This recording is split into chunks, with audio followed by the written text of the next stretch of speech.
Hello everyone, welcome to Highly Intelligent episode 11. Today I'm joined by Gabe Wilson, also known as Dr. Decent, or Decent for short. And not only that, but we are live today. This is the first ever live recording of Highly Intelligent, and we've got a jam-packed episode for y'all. Yes, sir. So, today we're talking about a lot of things.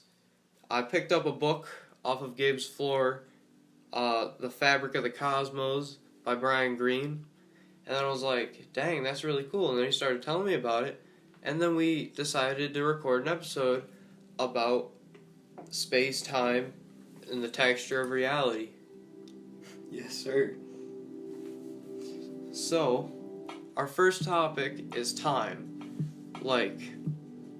That's a man-made concept, but it's a factual thing that makes up our reality, because without time, nothing that we know would make sense.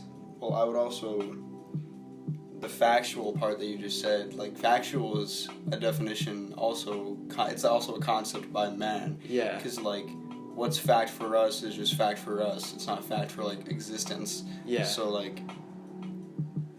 yeah, time is a fact, and it's a scientific construct of reality for us. Yeah. But and there was a time before the start of time, but you can't really call it a time because it was just there. And it's again just perceivable. Yeah. It's what we can perceive, but we can't. Our consciousness can recognize that it's there. It just can't process or even imagine what it would be like. Are we willing to skip around our list here? Yeah, sure. So we have a list here for topic ideas, but I think this is a good time to skip around to fit what we're talking about. I think for example, just the perceivable aspect of time and what man has created for constructs of reality. It's sure, time was just existent and it was just there, but I think a better way to describe that would be humans can only perceive so much of our reality, and we can only understand and explain so much. So the idea and the concepts that we create to live by and feel comfort in is all abstract in the grand scheme, because it's not relevant for every other subspecies in existence right now that even we define as living. So for example, we've proven that cats can see a plethora of different color spectrums that we can't even imagine thinking of. So the idea that we've been able to prove that, but we're still in denial that there's an entirely different definition of a plane of existence. Yeah. That we just refuse to even It's so hard to make up laws for physics because we only know what happens to us. A couple light years across the universe, a planet could have a different gravitational pull, and the physics could be completely different from that even of Earth. Even that's just with what we define our physics to be. Yeah. Physics in general is just still all defined by what humans make it. Yeah.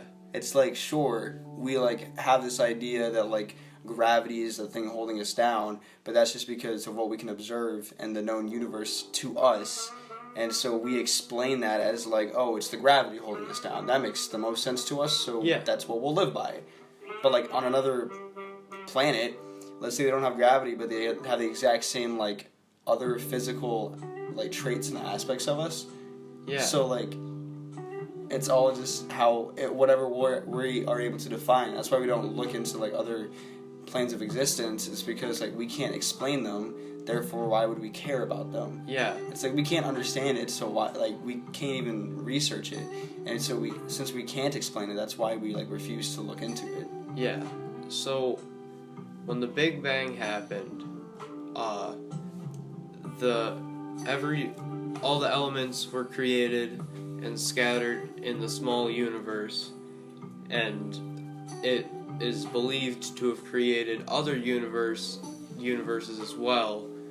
And when it created those universes, there was different elements all across the multiverse, and they're all just shifting around, clinging to each other, and then making chemical combinations to make up the things that we use to survive.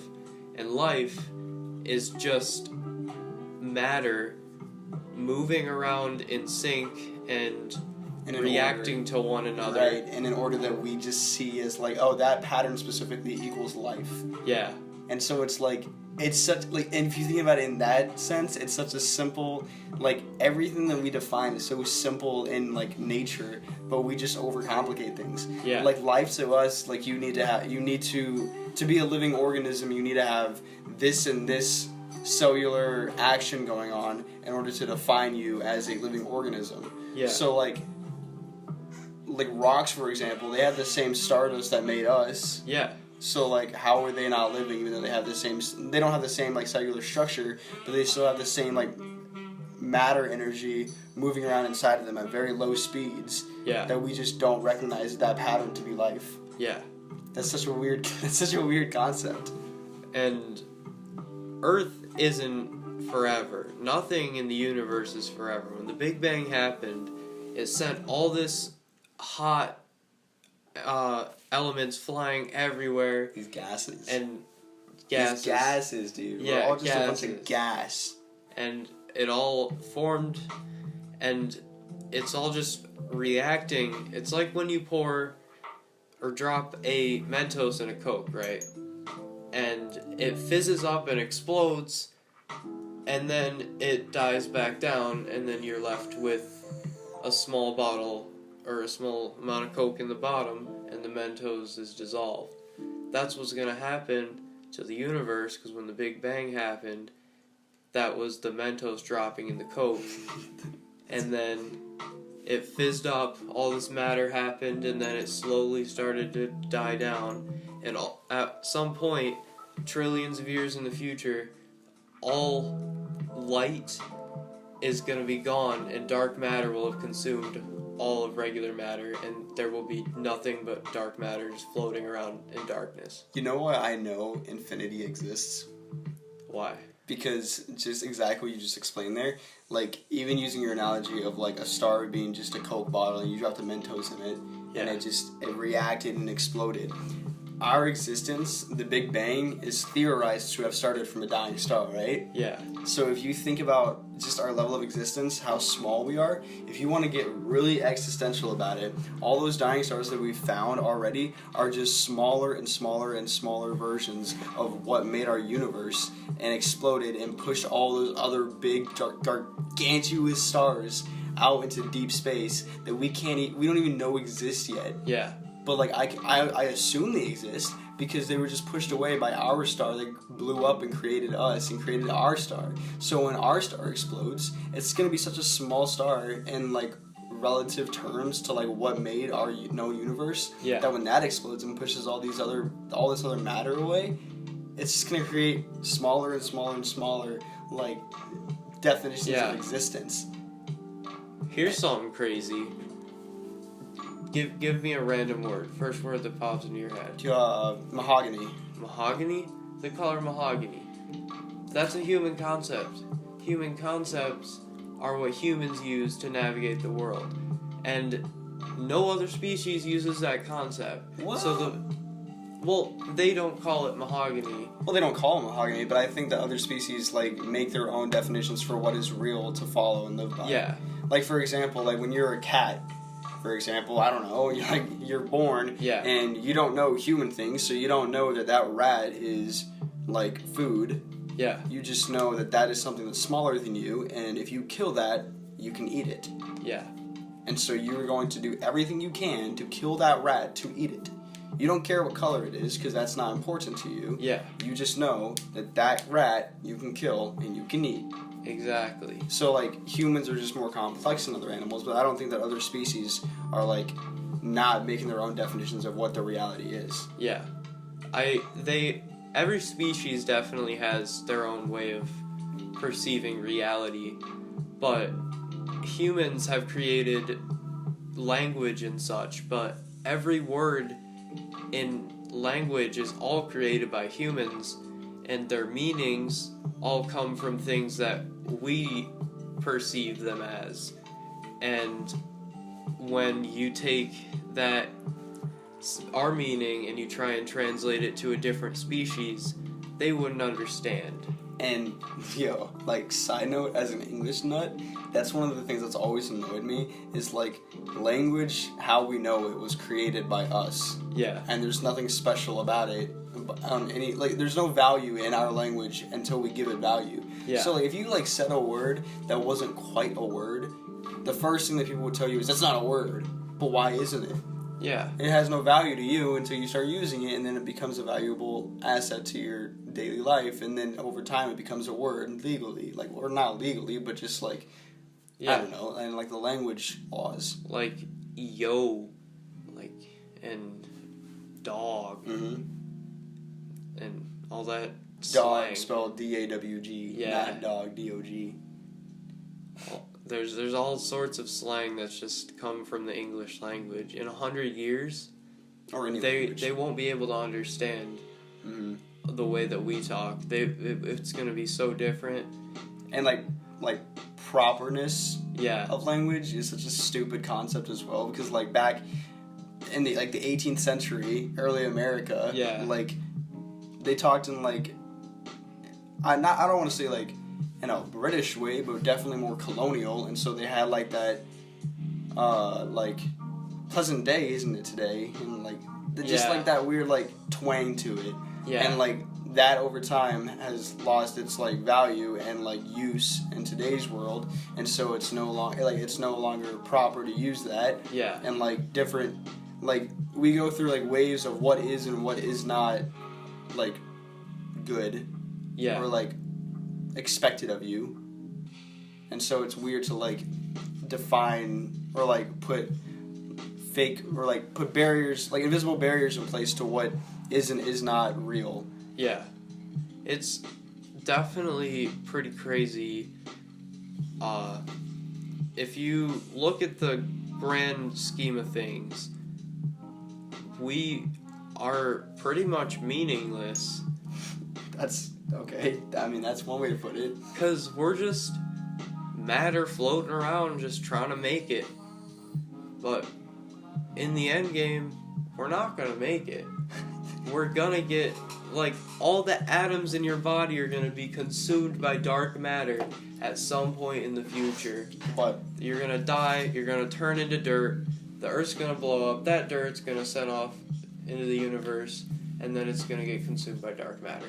But take a gander at this idea. What if that doesn't happen and humans evolve into another subspecies that's just more complex and better at like perceiving life and existence, and we thrive and we move on to dominate the parallel universes? Damn. What if we are at the top right now, and the reason that we feel that we are in existence and alive right now is because we are in the one parallel universe that shit works. Yeah. And we dominate the others over time. That'd be crazy. You can't prove it wrong. Yeah. That's why you cannot prove that tomorrow a car will not come into my house and somehow kill me in the upstairs. Yeah. Like you cannot guarantee anything in life, past or present. Yeah. There's anything can happen at any point. Like quantum physics, have you ever looked into? That's what the book is about. Yeah, like it's not measured by points in the universe. It's measured by waves that spread out across a plane, and all those waves at any point on any of the wave, that's where the atom or quark could land, and then you could be in a totally different spot, and there could be two of you in theory. Mm-hmm. I heard in a video somewhere a while back, and it would it be unlikely if it was a Joe Rogan podcast, but somebody was saying how like you can't prove to me that life and everything as we know it didn't just pop into existence yesterday. Now, you cannot prove to me that everything that we know and all of our history and everything that we've learned over time did not just pop into my brain in plane of existence yesterday. Yeah. And I've always thought about that because, like, the Mandela effect, like, you can't prove that anything happened in the past because shit changes somehow. Yeah.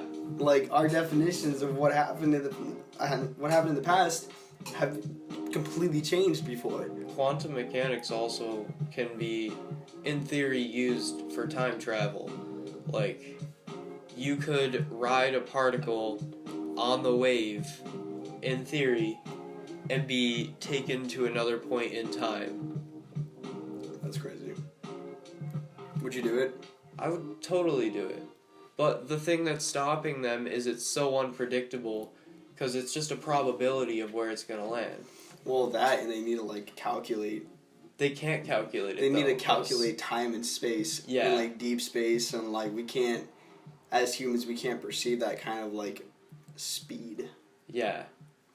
Like, if you time traveled if you time traveled a second into the future, you wouldn't end up, like, let's say I was only time traveling a second into the future to the corner of my room, right? There will be two of me, because it's only a second into the future. However, I wouldn't even be in the corner of my room. I'd be millions and trillions and gazillions and fucking more zillions of, like, miles in some odd direction, because, like, our Earth is moving millions of miles an hour, our solar system is moving whatever miles an hour, and then deep space as a whole is moving even faster, and so you wouldn't be anywhere near here. That's why you can't, like, track that kind of thing. But also, I think, like, our matter, as we know it, isn't going to travel that far, just because, like, the fact that we exist is, like, they're so compounded in their area, and, like, the only reason that, like, time travel wouldn't be, like, sustainable or even happen more than once is because the moment you take the slightest bit of matter and you try to throw it at more matter, if that you hit a wall during your time travel, you'd fucking start off like a nuclear blast that would wipe out the entire Earth. Yeah. Because, like, that kind of energy and speed would just annihilate everything. Yeah. So, like, ooh, I don't know, dude. I don't think the issue would be, like, where you'd end up. I think it's the fact that while you're doing it, you'd also start a nuclear fallout if we survived. Yeah. And have you ever thought about, like, what's going on under us? Like, they say that it's just a bunch of magma and stuff under the crust, but, like, that's some freaking layer. I think that there's like deep caves and shit for sure. So you think it's like the ocean? Yeah. Like, we can only see so far down, so we've never been down there, so we've been down the Mariana Trench. Well, we've never been down deeper. Under the crust.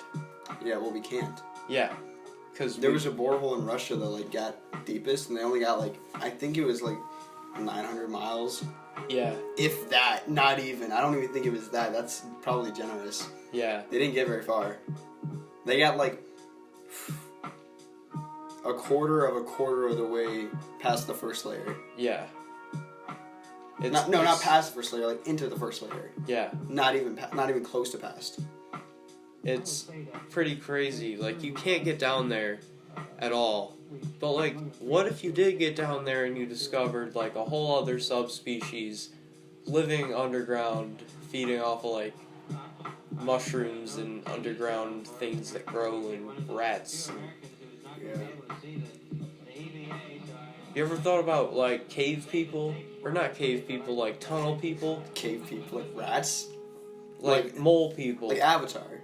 Like, literal mole people. Yeah, like Avatar. Like, earthbenders. Yeah. Like, I think mole people are real. No cap. You think they have, like, a civilization that's like, developed that technology specifically to, like... No, I think they're a bunch of people living underground.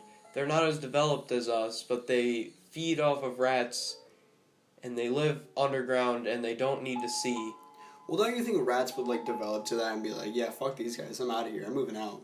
Probably, but they'd find a way to live. They'd come up and steal food or some shit. But then that would make them as developed as us. Yeah. Oh. It's fine. So, that would be definitely a find. like, if you go to the Las Vegas Strip, there's miles and miles of abandoned tunnels and stuff that people live in. Yeah. Yeah. But then, like, they're as developed as us still. Yeah. They're, like, homeless people went into the tunnels to which is very, like, useful. Yeah. That's very resourceful of them. Terrible that they're in that spot, but, like, really, like, honestly good for them. I watched a Vice video where they went in there, and, like, they said that there were stories of people living deep in the tunnels that, like, rarely come out and steal their shit. It's pretty crazy. Like farms and shit down there. Yeah. And it's all grown with, like, LEDs. Mm-hmm. And sell at the farmer's market and then get more batteries for the LEDs. Yeah. Good for them. That's actually I mean, I wouldn't do it, but perks to them. Yeah, that's a way to make a living. That's not a very good one. Yeah. Let's talk about black holes for a little bit. Okay. So, black holes, when time when matter has turned dark, black holes will still exist. Cause they're... What do you mean? Like a black hole is just dark matter? Yeah.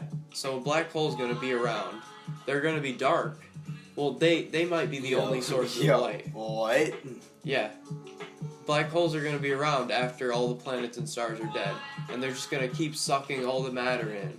Well, and then eventually when they sucked all the matter in, the black holes are going to start to die. I don't want to cross over what you just said, though, like, because when planets die and dark matter starts to exist, that's when black holes form. So, like, you can't, like, I'm just focusing on the fact that you said when dark matter goes, black holes will still be around, because dark matter is just a black hole. Oh, yeah. Well, yeah, so I was just like, you can't cross over that. So, dark... I have my phone.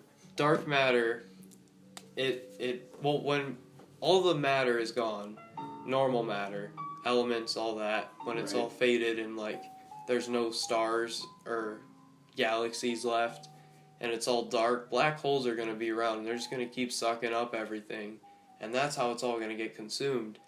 And when it's all consumed, the black holes aren't going to have any more momentum, and depending on how powerful they got, sucking in all that, they're going to spin and keep spinning until they run out of momentum, and then they'll fade out, and then the universe will get still again. But they predict that when the last black hole dies, that could start the next Big Bang. So, because everything would be in that black hole. That's fair. I don't know, dude. I'm not too like intimidated by the idea of like another Big Bang occurring, just because like I don't know. I've come to terms with like if stuff happens the way it does, then that's just how it was meant to happen in the grand scheme anyway. Yeah. Like that gets like to a pretty religious note. Yeah. Like if you like just expect that like stuff's gonna happen because that's meant to be. I feel like that's a pretty, like, religious kind of concept. Mm-hmm.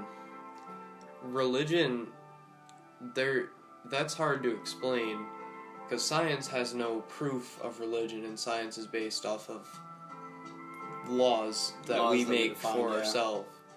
And religion is based off of things that you have to have faith exist. Mm-hmm.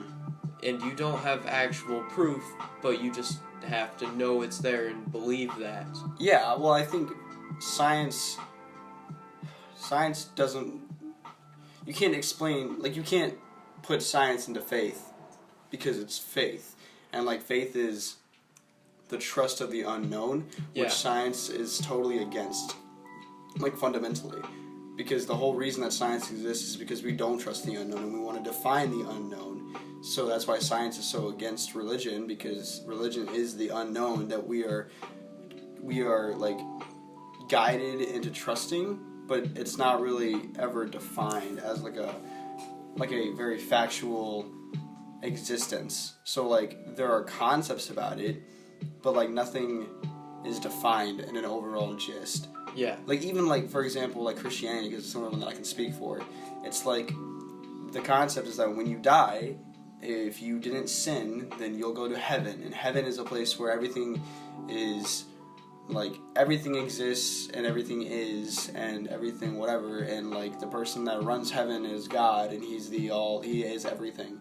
And so, you know, it's just like everything exists already. And so it's like, you put the comforts in there, like heaven, or like the place that you'll go to, as so like you have like that structure of like it's a place, but then like overall it just is.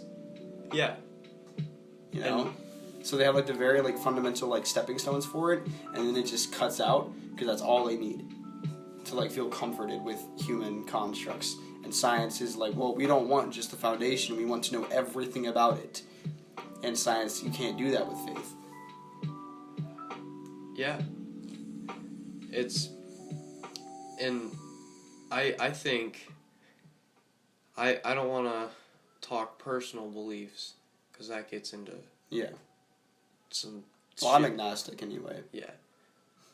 I have my own theories, but I don't want to talk about them on the podcast yet, because I haven't quite developed them, but got a decent idea. If you know, you know. See, I don't even have theories about it. I just think whatever happens, happens. Well, I do have one theory. I think my one theory, which is very soft, it's not bad with the podcast at all.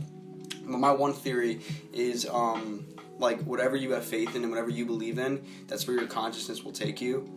And so I think your consciousness is just a form of energy that's held within your, like, molecular construct. And so when you die and your consciousness can leave, because we've already, like, discovered that your consciousness is still active for, like, 30 minutes after you pass. So, like, I feel like when you pass, whatever you believe in, whatever you have faith in when you were alive, like, by our definitions of live, I think when you go and you pass on, your consciousness stays with you, and what you believe in your faith will in turn become reality, because that's what you always believed would happen. So I think when you die, your faith is where you go, regardless of, like, I don't care that this faith exists and this faith exists and that faith exists. I think everybody goes to whatever they believe in, because whatever, and it's just your consciousness in the grand scheme. Yeah.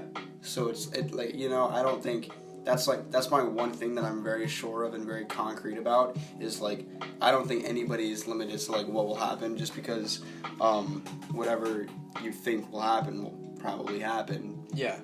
It's like manifesting. Yeah. It's exactly what it is. The government released papers about manifesting, and basically, if you truly believe at heart that, like, you have a goal, and it's a reasonable goal, and you truly believe that it can happen, it will happen. And that's not even like motivational, that's been proven. As long as it's not like, and again, it has to be reasonable. Like, yeah. If it's like, I want to be rich one day, and I want to have this and this and this, and then you don't try at all in life, and you just sit on your behind on the couch playing Xbox, and you never make an attempt, that's not just going to come to you one day. You have to put in work, too. Manifesting happens if you put in work. It's the strong belief, and if you don't truly believe in something, you're not going to work for it. And if you do believe in it, you will work for it, because you truly believe in it. Right. And if you work for it, it will happen. And that's for everything. That's like even if you have like realistic beliefs, if you don't truly believe that you want that, or like you don't think that you deserve that for yourself, then you're not gonna get it. Let's say your belief is like you want to have like a nice solid family and you want to be able to provide for them in the future. And then you do exactly what I just said. You just sit on your behind. You never go out, present yourself. You're not held in a polite manner. And then like people just don't like you. And then you never find that person. You never have that family that you think you've always dreamed of. But that's probably because you don't think that you personally deserve it, because you've spent your entire life not trying for it. Yeah. So there's many ways that manifesting can affect our lives, and if we apply this concept, if everyone were to know about this and truly take it to heart, then we could accomplish great things. Like, if we all truly believed in something as a species, and we all worked to achieve that goal, we'd have it done in no time, and we could keep progressing exponentially. For sure. But we're too worried about political squabbles and who gets control over what in the economy and stuff like that, when we should be focused on the things that matter, like climate change. The fact that we're all dying slowly. Yeah, we're all, like, overpopulation. That's a serious issue that is gonna dawn upon us all at some point. I'm surprised that we still have world governments. Yeah, like, how have we not had a whole, like, not even a communist thing, but like a Pangea type country where we all just are one. Yeah. Like, we've already broke the cultural difference barriers. Well, I'm not saying we've broken in the sense that we are accepting of it, but like, we've already proven that we can all live together with our own beliefs. Not respectfully yet. Yeah, no. But we're getting there. We're getting there. And once we can do that, we'll all start to develop the same beliefs, and eventually we'll unite as a race, and then we'll see countries pop up. Even if we don't develop into the same beliefs, we can just have our own, like, what we can have is, like, just, I think what's slowly starting to work now, if we can just learn to accept the fact that people, like, have other beliefs, is, like, the systems in place legally, for example, just for, like, you're not allowed to discriminate based on religion. Yeah. Like, if that was actually respected and enforced correctly, that would be amazing, because then we could have, like, legislation that was not religious at all. It wasn't biased by religion. And then we just had, like, overall rules that were very, like, unbiased to, like, belief systems. And then it was just like, hey, just be a decent person and just live your life. And whatever you believe. And then, yeah. You're just going to respect the people around you and just live happily, like, amongst yourselves. Yeah. Like, that'd be great. I, very much so believe that if you want something, then you can do it. Because it's happened to me time and time again. Like, when I first started YouTube, like, I had 12 subscribers. And I had 12 subscribers for like 6 months. But they were consistent, dude. And then I started telling people at school. And then shit blew up. And then I made a diss track. The diss track blew up. It was very popular. I was like, what happened? And then I made another one. And that blew up even bigger. And then I was like, holy shit, dog. This could be something. And then I made the podcast. And the podcast is doing successful. So it's just getting better and better. Yes, sir. And I've been I noticed that if I grind out videos consistently, my audience responds consistently. Right. But I have taken a lot of breaks often, and I'm trying to get back into the habit of making videos consistently, and I want to release this podcast weekly. And if you don't know, it comes out every Friday at 4. Every Friday. Every Friday at 4. Every Friday at 4. Ladies and gentlemen, you can expect a highly intelligent podcast coming out every single Friday at 4 o'clock p.m. Yes, sir. Alright, so I would like to take this real quick pause here to talk about our sponsor, Anchor. And here's the commercial. Alright. I hope you enjoyed hearing about Anchor, and I hope you enjoyed this episode of Highly Intelligent. It was a very intelligent episode. Intelligently highly? Ooh. Ideas. Write that down. Well, thank you for listening, and I hope you tune in this coming Friday at 4. Yes, man. And sirs. I'll see y'all y'all can hear me next episode.